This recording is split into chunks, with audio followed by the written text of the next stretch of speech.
al día y luchando por mejorar esa ley de restauración y esa biodiversidad en Europa. Así que a mí poco me queda que añadir, más que escucharles y celebrar que tengamos españoles, eurodiputados españoles tan buenos que además ostenten la misión de ser los ponentes de estos informes, en el caso de César Luena, y de llevarlos adelante y con ese empuje, ¿no? En cuanto a qué podemos hacer el resto de los ciudadanos, pues bueno, yo estoy en una oficina, como es la oficina del Parlamento Europeo en España, en la que escuchamos todos los días voces de ciudadanos que vienen y te dicen, bueno, yo quiero participar o me enfada mucho que la Unión Europea no venga a solucionar esto. ¿Cómo conseguimos que la Unión Europea defienda mejor mi espacio Red Natura en mi comunidad autónoma? Mira lo que está pasando en Doñana, mira lo que está pasando en el Mar Menor, en Murcia, mira.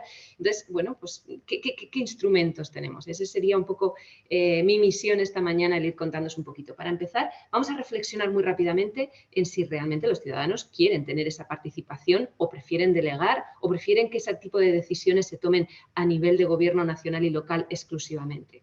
Bueno, la realidad es que las encuestas que tenemos en cuenta para medir las prioridades de la Unión Europea nos dicen claramente que la ciudadanía de la Unión Europea desde hace ya mucho tiempo ha decidido que prioridades como la lucha contra el cambio climático y la acción medioambiental se lleven a cabo desde la Unión Europea y de manera coordinada.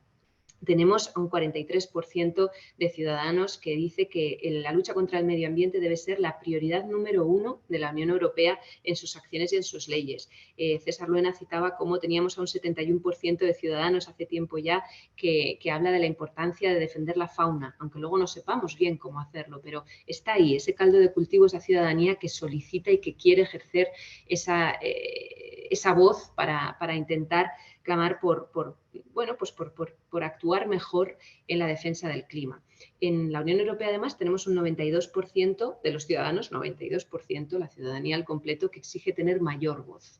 Y ahora, ¿qué instrumentos tenemos? ¿Cómo conseguimos esa participación ciudadana? Bueno, pues teniendo en cuenta que los ciudadanos exigen que en temas como el cambio climático y la lucha por la sostenibilidad se tenga un papel muy importante y se convierta en una prioridad y que la ciudadanía tenga ese papel, en la Unión Europea se decidió hace ya a principios de la legislatura crear un instrumento tan innovador de participación ciudadana como fue la Conferencia sobre el Futuro de Europa, en la que se elegía de manera aleatoria y sin tener ningún otro criterio en cuenta ciudadanos anónimos de la Unión Europea que vinieran a las instituciones europeas a defender qué debería hacer Europa por ellos, cuáles deberían ser las prioridades de la Unión, junto con eurodiputados, con otros representantes de asociaciones de todo el tejido social y económico de la Unión Europea, instituciones, etcétera. Y diputados nacionales e incluso representantes regionales. Había 2 comunidades autónomas representadas a través del Comité de las Regiones, por ejemplo. Y en esa especie de plenaria en el que la Conferencia sobre el Futuro de Europa tenía ciudadanos, el 25% de estos ciudadanos tenían que tener menos de 25 años para tener además un componente joven. Fijaros que se llegaron a hacer, retomo aquí las notas para contaros un poquito cuáles fueron las conclusiones, porque el proceso de conclusiones ya tuvo lugar antes del verano, y se establecieron hasta 49 líneas de acción, 326 propuestas concretas, después de muchísimos debates, de muchísimos análisis, de trabajar en grupo, entre ellas había bastantes que estaban directamente relacionadas con la biodiversidad.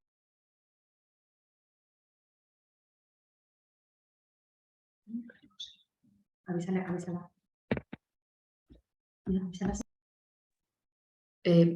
María, no se te escucha. Se ha ido el micro. ¿Ahora sí? Ahora sí. Ha sido reciente. Bueno, os contaba que de todas esa batería de propuestas de la Conferencia sobre el Futuro de Europa, algunas versaban muy específicamente sobre cómo reforzar la agricultura y la ganadería sostenibles, otras sobre cómo crear, restablecer y proteger las áreas protegidas como la Red Natura y cómo llevar más allá ese sistema de protección de la naturaleza. Otra propuesta ciudadana que se realizó en la conferencia fue cómo reforzar precisamente el papel de los municipios. Hablaba César Luena de participación reglada. Bueno, pues los ciudadanos lo están pidiendo, lo están solicitando a través de esa conferencia sobre el futuro de la Unión Europea, ¿no? En cómo llevar a cabo un urbanismo y una planificación urbana más sostenible, donde el municipio tenga más poder de decisión amparado por la Unión Europea.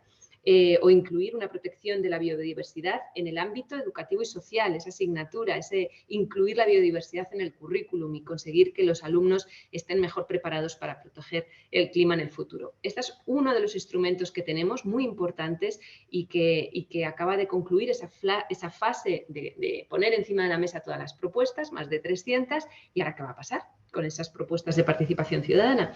Bueno, pues ahora tenemos el resto de la legislatura, hasta mayo del 2024, cuando tendremos otra vez elecciones europeas, en las que el Parlamento Europeo está poniendo muy encima de la mesa la relevancia de estas conclusiones para conseguir movilizar a la Comisión Europea y que se hagan propuestas concretas sin la necesidad de reformar los tratados de la Unión Europea ni de organizar algo que sea más inalcanzable, para que de manera muy concreta muchas de esas propuestas consigan convertirse en norma europea antes de las próximas elecciones y a finales de esta legislatura.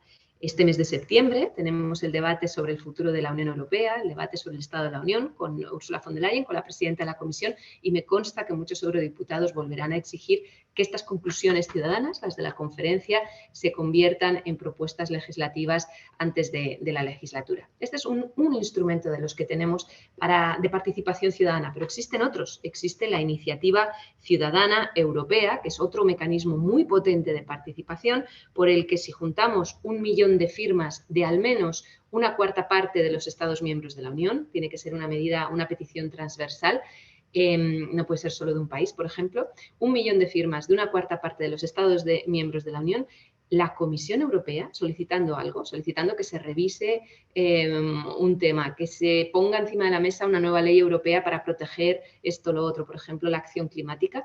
La Comisión Europea está obligada a analizarlo y a dar una respuesta, si jurídicamente cree que tiene la base para hacer una propuesta legislativa, a dar una respuesta y que incluya una planificación con plazos, con agenda y con qué tipo de propuesta legislativa, propuesta de ley puede realizar al respecto. Ese tipo de iniciativas ciudadanas, para los que lo veáis como muy lejano y muy imposible de alcanzar, que sepáis que desde que existe como instrumento han conseguido ya en 6 ocasiones salir adelante, tener los votos suficientes y que la Comisión lo analizara y le diera luz verde. Y entre esas 6 iniciativas hay una muy importante con respecto al derecho del acceso al agua, que está muy relacionado también con lo que hablamos esta mañana, otra con la prohibición del glifosato en los cultivos y otra para acabar con el enjaulado de animales en la ganadería. Esto solo para contaros que en este segundo instrumento, el de la Iniciativa Ciudadana Europea, también existen propuestas que defienden nuestra biodiversidad y nuestra lucha contra el cambio climático, que están ahí y que son ciudadanos como vosotros, como los que nos podáis estar escuchando, asociaciones, fundaciones que han conseguido sacar adelante esas iniciativas. ¿Y qué pasa cuando las leyes europeas están ahí, pero se violan, pero no se respetan? ¿Qué pasa cuando una red Natura se vulnera en una región? Cuando parece que, como en los casos de Doñana o en el Mar Menor, hay espacios donde no se está protegiendo de la manera adecuada como marcan las leyes europeas. Bueno, pues en ese caso, y este es el tercer instrumento que os quería contar y el último esta mañana, tenemos una comisión, que es la Comisión de Peticiones del Parlamento Europeo, donde cualquier ciudadano que cree o está convencido de que hay una ley europea que se está vulnerando o un derecho como ciudadano europeo que se esté vulnerando, puede ir a esa comisión de peticiones del Parlamento Europeo a poner una denuncia. Y esa denuncia, si se estima pertinente y que efectivamente está relacionada con una ley existente europea, se debate en el seno del Parlamento Europeo y puede dar lugar a toda una serie de investigaciones, de reclamar a la Comisión que haya consecuencias, incluso en forma de multas o sanciones al Gobierno o a la comunidad o al Gobierno que corresponda, o que haya investigaciones llevadas a cabo por el Parlamento Europeo.